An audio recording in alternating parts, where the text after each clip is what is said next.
Tadi malam kita lihat bagaimana jiwa-jiwa yang menerima Tuhan Yesus sebagai Tuhan dan Juru Selamatnya, diselamatkan, lahir baru. Itulah awal daripada pemulihan. Bagaimana manusia itu yang tadinya sudah mati di hadapan Tuhan, lalu pada waktu dia berseru kepada Tuhan, Yesus, Engkaulah Tuhan, Engkaulah Juru Selamatku, maka roh Tuhan kembali menghidupkan rohnya, dan dia mulai hidup. Dan dia pindah daripada kegelapan kepada kerajaan sorga. Dan Tuhan mulai mengerjakan kehendaknya semula, yaitu kita diciptakan segambar dengan Dia. Saudara baca dalam buku Kolose 3:10 dan Roma 8:29 dikatakan kita ini Tuhan mau ubahkan kita hari lepas hari sehingga kita segambar dengan Tuhan. Mengapa kita diubahkan? Karena memang, saudaraku, Tuhan bersekutu dengan kita yang segambar dengan Dia, dan Tuhan suka seperti dulu Dia menciptakan Eden. Dia mau memang tinggal di dunia bersekutu dengan kita, tetapi dunia sekarang ini sudah hancur atau sudah rusak oleh dosa. Jadi tidak mungkin manusia dikembalikan ke Taman Eden.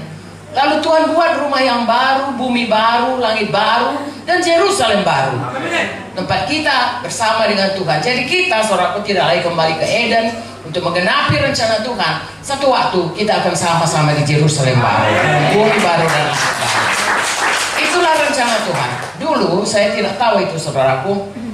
Wah, sebelum saya selamat, bahkan sesudah saya selamat, ya, saya pikir hanya syukurlah saya selamat. Dari tadi malam saya bersaksi, saudaraku, syukurlah saya selamat. Kemudian satu persatu Tuhan bukakan bahwa kalau kita selamat, Tuhan itu adalah Jehovah Rafa, bisa menyembuhkan. Kalau saya selamat, Tuhan itu adalah Jehovah Nisi yang memberikan kemenangan. Ya, Jehovah Shammah, Dia Immanuel yang selalu beserta dengan kita, dan seterusnya. Begitu banyak nama Tuhan yang menunjukkan sifat-sifat Tuhan. Tetapi yang sesungguh-sungguhnya, saudaraku, lebih dari segalanya, Dialah Tuhan yang mau tinggal dengan kita. Sebagaimana dulu Dia menciptakan Eden, begitulah Dia mau tinggal dengan kita. Dan kita baca dalam Wahyu 21 bahwa Tuhan menghancurkan dunia ini dengan api. Kalau dulu dengan banjir, nanti dengan api. Kadang-kadang, ya saudara, orang Kristen jarang sekali membicarakan mengenai Yerusalem baru. Padahal itulah sebenarnya tujuan kita. Ya, kalau melihat firman Tuhan ini, ya, kalau misalnya lah saudara mau ditempatkan di Amerika, ya, pindah menjadi katakanlah duta besar di Amerika ataupun dapat kerja di Amerika, kita akan mempelajari bagaimana orang Amerika. Kita nggak akan makan dengan tangan, kita akan makan pakai sendok, pakai garpu dan lain sebagainya. Kalau pindah ke Tiongkok, kita akan belajar makan sumpit. Kita belajar cara hidup di negara yang kita mau datang.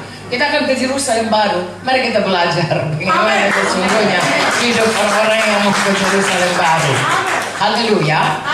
Nah, jadi Tuhan mau ciptakan, mau kembalikan, mau pulihkan ya kita supaya kelak, ya, kita ini seperti kehendak Tuhan. Bagaimana pada sore hari kita baca dalam buku Kejadian itu, Dia bersama-sama dengan Adam dan Hawa saat mereka belum berdosa. Dan Tuhan memang itu sebenarnya Tuhan Yesus datang ke dunia dan berupa manusia, saudaraku, sehingga nanti kalau kita pulang, kita tidak merasa asing karena Dia pernah di dunia ini dan sudah mendahului kita ke sorga dengan tubuh yang baru. Kelak kita akan diubahkan seperti Dia dan hidup bukan hanya roh saja, tapi punya tubuh. Memang itulah rencana Tuhan. Jadi saya dan saudara punya ekspektansi, punya pengharapan, punya iman, punya sukacita. Kelak kita bukan hanya di Lubuk Linggau, tapi di Yerusalem baru bersama-sama selama-lamanya kita bersama dengan Tuhan. Di mana di situ tidak ada lagi setan, karena setan sudah dihukum, saudaraku. Jadi kalau sekarang ini kita masih menghadapi banyak persoalan, tidak usah kecil hati, saudaraku. Ya, itu hanya sementara. Paling-paling 80 tahun, 100 tahun kalau kita ya hidup di dunia 100 tahun. Setelah itu selama-lamanya. Selamanya itu nggak 1000 tahun, nggak 1.000.000 tahun, nggak 1.000.000.000 tahun. Selama-lamanya bersama dengan Yesus. Itu sebab. Oleh sebab itu kuatkan hati kita, saudaraku. Apapun yang kita hadapi, Tuhan sudah menunggu kita pada tempat yang sangat baik bagi kita. Haleluya.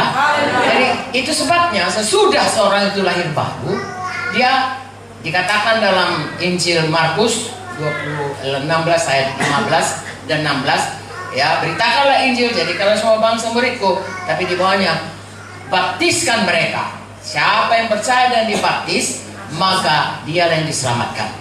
Jadi sudah kita lahir baru, kita harus dibaptis. Ya, ini tentunya kita di sini semuanya sudah dibaptis. Tapi saya sampaikan ini supaya saudara semua membawa jiwa-jiwa baru yang sudah percaya itu. Seberapa banyak yang mau supaya mereka mau dibaptis. Mengapa?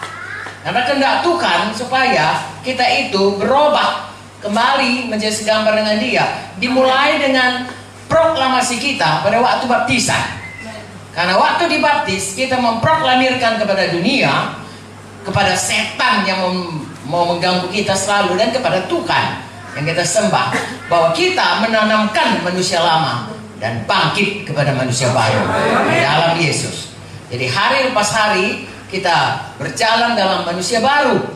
Kita sudah punya nazar, punya janji. Orang Kristen tidak bersumpah, ya. Tetapi itulah proklamasi kita, ya. Seperti kalau Indonesia memproklamirkan kemerdekaannya, saudaraku, tidak ada satu bangsa pun, ya, lagi bisa menjajah kita. Begitulah sebenarnya baptisan itu proklamasi kita. Aku bukan lagi hamba dosa, aku sudah hamba kebenaran. Kita berjalan dalam, ya, nazar kita itu. Ya, tiap hari saudaraku kita harus berubah. Itu sebabnya kita harus rajin membaca firman, supaya Roma 12 ayat 2 berkata supaya dibaharui pikiran kita ini. Ya, misalnya saya lah dulu, contoh ini, contoh yang paling mudah.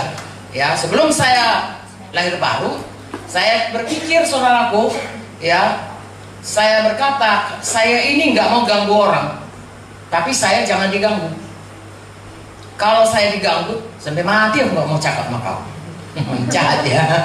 Tapi waktu itu saya pikir benar, ya. Lalu begitulah. Tapi sesudah saya baca firman Tuhan ini, saya tahu itu tidak betul. Saya harus membaharui pikiran saya. Nah, pikiran saya karena firman Tuhan berkata, saudara, kita harus selalu mengampuni. Atau memberkati orang yang menganiaya kita. Nah, itu satu konsep yang sangat beda dengan apa yang saya anut selama ini. Dan saya harus berubah sesuai dengan konsep firman Tuhan.